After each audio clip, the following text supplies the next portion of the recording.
Well, hello, and a very, very warm welcome back to Garden Club on this first week in May. May is such a beautiful month. Now, but what a difference a week makes. Last week I promised you with great confidence that we would start planting out things for summer today, which was, I admit, quite early, but the weather forecast said that it would be just fine to do so. No cold nights coming. Well, today the weather forecast tells us for this week that we're going to have some really, really warm summery days. But, however, when we get to this weekend, a nice lady on the weather forecast this morning said a cold tongue of air is going to sweep down from the north and we're going to have some frosty nights. So, we are not going to start planting out things this week, because if we do, we'll lose them. And these are things that you have been growing on for months now. So let's not just be impatient for a week. This time next week, everything should be fine.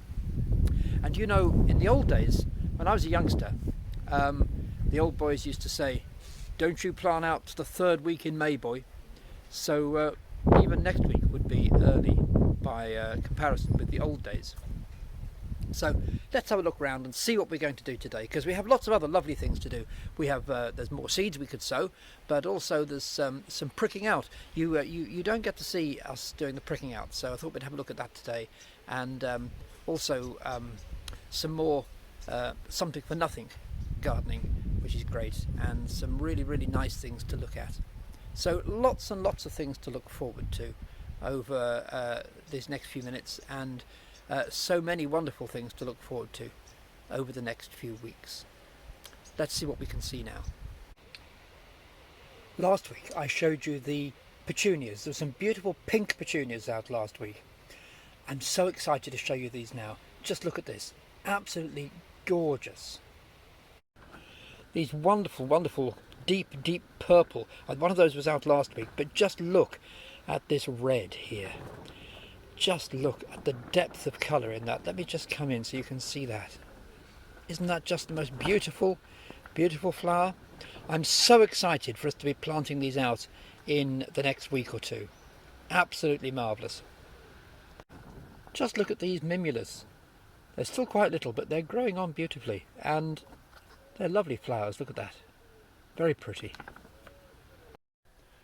So, here we are with Liz, just about to prick out something. What are you doing today, Liz? I'm pricking out balsam seedlings. They're the ones with the brightly coloured coxcomb flowers.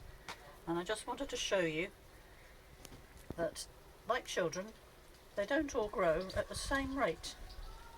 These have both been sown in the same seed tray. One's little and one's much bigger. Oh, look at that. Amazing. This little one will actually catch up. Yay. So I'm just going to make a hole in a pot of moist compost. Pop that in. Fold the compost round. And there we have it. And then the little one. And there we are. And they will grow on and be very beautiful plants in the near future. That's lovely. Liz, thank you very much. You're welcome. I'm always telling everyone, aren't I, that Liz gets on and does all the pricking out for us, and here you are, you've seen Liz do some pricking out. Thank you. You're welcome. Bye-bye. So today I'm going to show you how we take a pot of seempervivims, house leeks, those really popular succulents that you can buy in the garden centre, and I'm going to show you how we can divide those up and get ourselves a great many more plants in a really short space of time. They're such great things, so lovely things to have in the garden. So let me take you over and show you how we can divide some of those up really easily. So here's a pot of house leeks, seempervivims, just like you can buy in the garden centre very easily.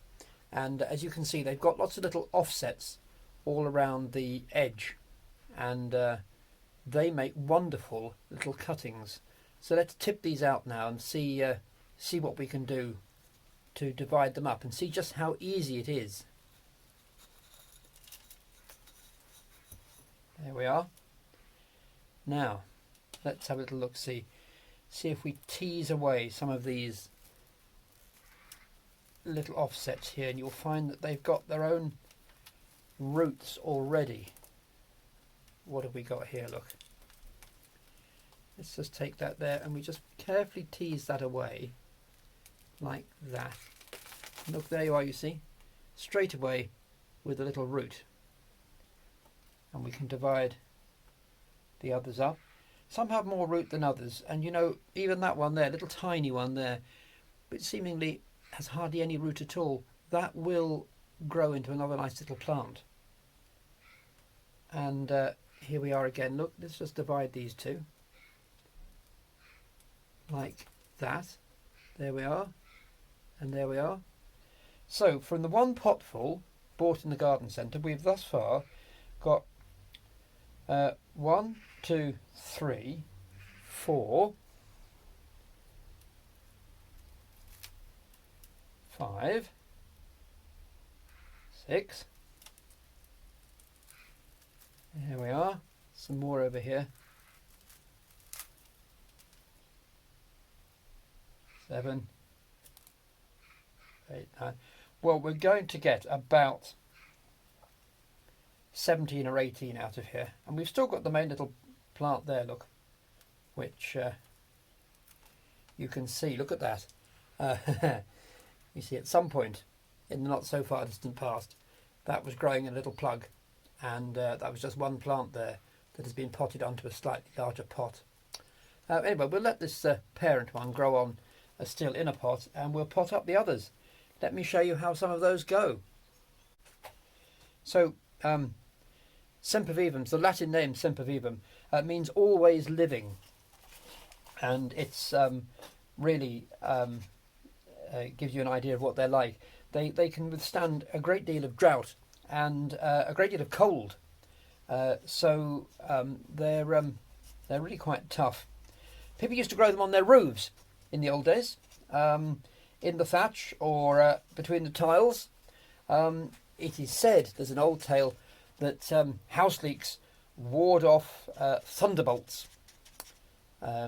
So I'm not sure that's the case, but anyway, that is what they used to say in the old days. And there were all sorts of medicinal uses back in Roman times, and but again, I don't think there's any medicinal use that I can recommend nowadays. So that's as simple as that. I should continue dividing these up, and I'll show you in a few moments how many plants we managed to get from that one little potful from the garden centre. So we'll give them a good sprinkling with water, just to bed them in. There we are. That will do nicely for now. And there we are. From one little pot of seempervivims, house leeks, we now have a tray of 18 pots, which will grow on very nicely. So there is something for nothing. Buy a pot of seempervivims in the garden centre, and you can divide them up and get yourself a lot more plants for no extra money at all.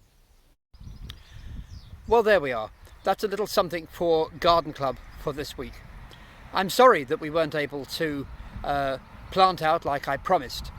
However, we have to be guided by the weather and the weather forecast. I'm standing here on my nursery, and behind me there's a young oak sapling. Now, some of you who are familiar with Garden Club will know that I'm rather fond of weather sayings, and there is that weather saying that goes along the lines of oak before ash, we're in for a splash. Ash before oak, we're in for a soak. Well, this young oak is in full leaf now, and sadly, of course, many of our ash trees have a disease, ash dieback disease, but there is an ash tree down the road from the nursery that I pass on my way here, and it's just coming into leaf now. So if that's any kind of guide, the oak was in leaf before the ash. That would mean oak before ash, we're in for a splash. So maybe it's just not going to be a very wet summer, maybe just a dryish summer, in for a splash. So we'll wait and see. So I shall leave you with the second verse of Robert Browning's poem, "Oh to be in England." I hope you enjoy that, and I'll be looking forward to be with you in this way again next time. Bye bye for now. And after April, when May follows, and the white throat builds and all the swallows, hark, where my blossomed pear tree in the hedge leans to the field and scatters on the clover the blossoms and the dewdrops at the bent spray's edge. That's the wise thrush. He sings each song twice over, lest you should think he never could recapture the first fine, careless rapture. And though the fields look rough with hoary dew, all will be gay when noontide wakes anew the buttercups, the little children's dower, far brighter than this gaudy melon flower. Bye bye now.